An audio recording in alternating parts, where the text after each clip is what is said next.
దక్షిణ Korea president యూన్ చేజేతులా తన రాజకీయ జీవితాన్ని నాశనం చేసుకున్నారు.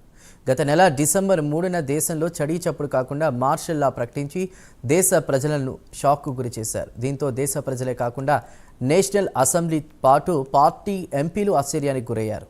వెంటనే ప్రెసిడెంట్ మార్షల్ లా ప్రతిపాదనను పార్లమెంటు ఓటింగ్ ద్వారా తిరస్కరించింది. ప్రజాగ్రహానికి గురైన ప్రెసిడెంట్ యూన్ మార్షల్ లా ప్రకటించిన 6 గంటలకు ఉపసంహరించుకున్నారు. కాగా పార్లమెంటు ఆయనను అభిశంసించింది. దీంతో ఆయన విచారణ ఎదుర్కోవాల్సి వచ్చింది. ఇప్పటికే పలుమార్లు విచారణకు హాజరు కావాలని ఆయనకు అక్కడి యాంటీ కర్షన్ కార్యాలయం కూడా సమన్లు పంపించిన ఆయన మాత్రం పెద్దగా పట్టించుకోలేదు. దీంతో బుధవారం ఉదయం పెద్ద సంఖ్యలో పోలీసులు ఆయన నివసిస్తున్న ప్రెసిడెన్షియల్ కాంపౌండ్లోకి ప్రవేశించి నిచ్చెన ద్వారా ఆయన గదిలోకి ప్రవేశించి అరెస్ట్ చేయాల్సి వచ్చింది. ప్రత్యేక కథనంలో దీనికి సంబంధించిన మరింత సమాచారాన్ని తెలుసుకుందాం.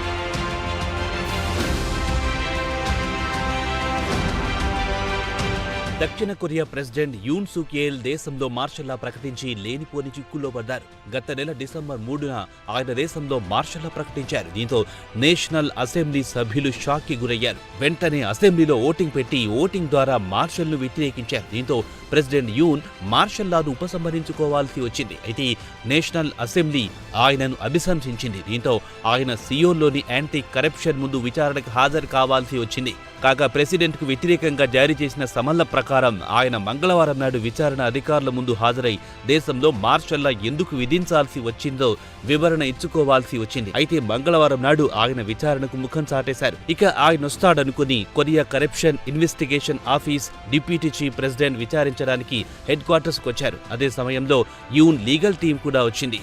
అయితే ప్రెసిడెంట్ మాత్రం ముఖం చాటేశారని దక్షిణ కొరియాకు చెందిన న్యూస్ ఏజెన్సీ యోన్హాప్ వెల్లడించింది.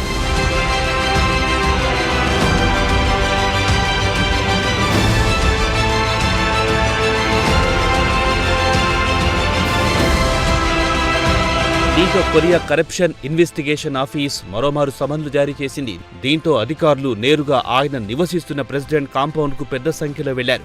ఆయనను అరెస్ట్ చేయడానికి సుమారు 1000 మంది వరకు పోలీసులు మిలిటరీ వెళ్లారని మీడియాలో వార్తలు వస్తున్నాయి. యూన్ను అరెస్ట్ చేయడానికి ఆయన గదిలో ప్రవేశించడానికి నిచ్చెన సహాయంతో వెళ్లాల్సి వచ్చిందని రాయిటర్స్ వార్తా సంస్థ తెలిపింది. అయితే అరెస్టుకు ముందు యూన్ ప్రీ రికార్డ్ మెసేజ్ విడుదల చేశారు.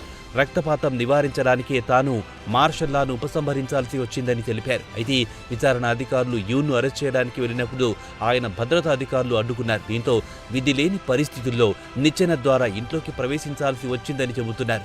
విచారణ అధికారులను ప్యాలెస్లో అడుగు పెట్టనీయకుండా ఇంటి గేట్ ముందే వాహనాలు బారికేడ్లతో యూన్ భద్రతా సిబ్బంది అడ్డుకున్నారు.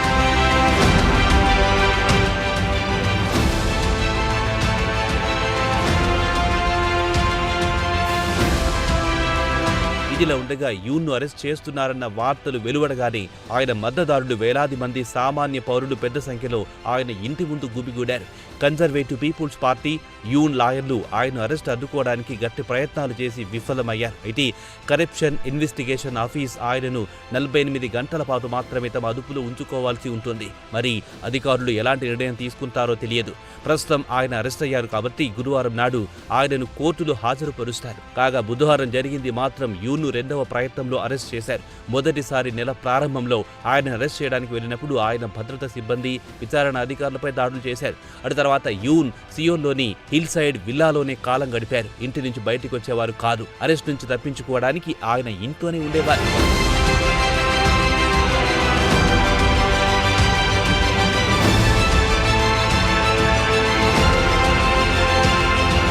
కాగా మంగళవారం నాడు ఆయన విచారణకు హాజరు కావాలని సమన్లు పంపిస్తే ఆయన ముఖం చాటేశారు. దీంతో బుధవారం నాడు ఆయనను విచారణ అధికారుల ముందు ప్రవేశపెట్టాలని ఆదేశాలు జారీ కావడంతో బలవంతంగా ఆయనను ఎత్తుకురావాల్సి వచ్చింది. ఇక యూన్ న్యాయవాదులు మాత్రం తమ క్లయింట్ విచారణ నుంచి తప్పించుకోవాలనే ఉద్దేశం లేదని తెలిపారు. తనను అరెస్ట్ చేస్తే స్వేచ్ఛగా తన వాదన వినిపించుకోలేడని చెప్పుకొచ్చారు. ఇదిలా ఉండగా యూన్ మే 2022లో ప్రెసిడెంట్ గా బాధ్యతలు స్వీకరించారు. ఇక యూన్ ప్రజాదరణ గణనీయంగా తగ్గిపోవడంతో ఆయన భయంతో దేశంలో దేశంలో మార్షల్లా ప్రకటించారు. దీనికి ఆయన చెబుతున్న కారణాల విషయానికి వస్తే ఉత్తర కొరియాకు చెందిన కమ్యూనిస్టు దళాలతో ప్రమాదం పొంచి ఉందని, అలాగే కొన్ని సంఘ వ్యతిరేక శక్తులను ఏరివేయడానికి మార్షల్లా ప్రకటించాల్సి వచ్చిందని తన చర్యను సమర్థించుకున్నారు. కాగా పార్లమెంట్ భవనం చుట్టూ పెద్ద ఎత్తున సైనికులు మోహరించారు. మార్షల్లాకు వ్యతిరేకంగా ఎంపీలు ఓటు వేయకుండా అడ్డుకోవాలని చూశారు. అయినా సభ్యులు సైనిక ఆర్డర్ను ధిక్కరించి యూన్కు వ్యతిరేకంగా ఓటు వేశారు. దీంతో ఆయన కేవలం అరగంటలోనే మార్షల్లా నిర్ణయాన్ని ఉపసంహరించుకోవాల్సి వచ్చింది.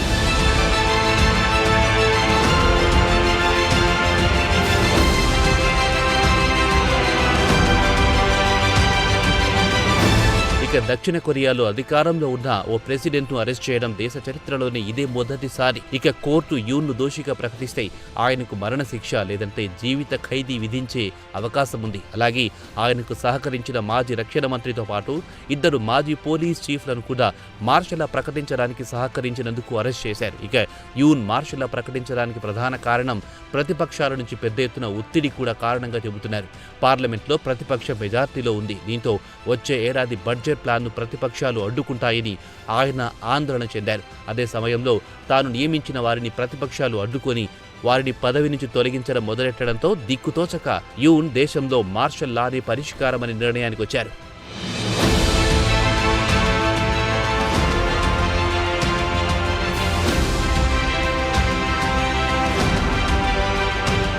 కోర్టు ఆయన దోష కాదా అనేది నిర్ణయించాల్సి ఉంది. కాగా కోర్టు 180 రోజుల్లో ఆయన నేరస్తుడా కాడా నిర్ణయం తీసుకుంటుంది. అయితే నేషనల్ అసెంబ్లీ మాత్రం ఆయన నిందితుడని ఆరోపిస్తోంది. ఒకవేళ కోర్టు అధికారికంగానే ఆయనను పదవి నుంచి తప్పిస్తే దక్షిణ కొరియా 2 నెలల్లోగా ఎన్నికలు నిర్వహించి కొత్త ప్రెసిడెంట్ ఎన్నుకోవాల్సి ఉంటుంది. ఇక సియోల్ అధికారులు ఆయనను విచారించి కోర్టు నుంచి అరెస్టు వారిని తెచ్చుకుంటే 20 రోజుల పాటు తమ అదుపులో ఉంచుకుంటారు. అయితే ఈ 20 రోజుల పాటు ఆయనను ఒక్కరిని చిన్న గదిలో ఉంచుతారు. జైలు నిబంధనలు ఖచ్చితంగా పాటించాల్సి ఉంటుంది. ఇక ఆయన భోజనం కోసం కేవలం $1.09 మాత్రమే ఖర్చు చేస్తారు. సాధారణ ఖైదీల మాదిరిగానే ప్రెసిడెంట్ ఉండాల్సి ఉంటుంది. అధికారంలో ఉన్న ప్రెసిడెంట్ అరెస్టు కావడం దక్షిణ కొరియా చరిత్రలో ఇదే మొదటిసారి కావడం విశేషం.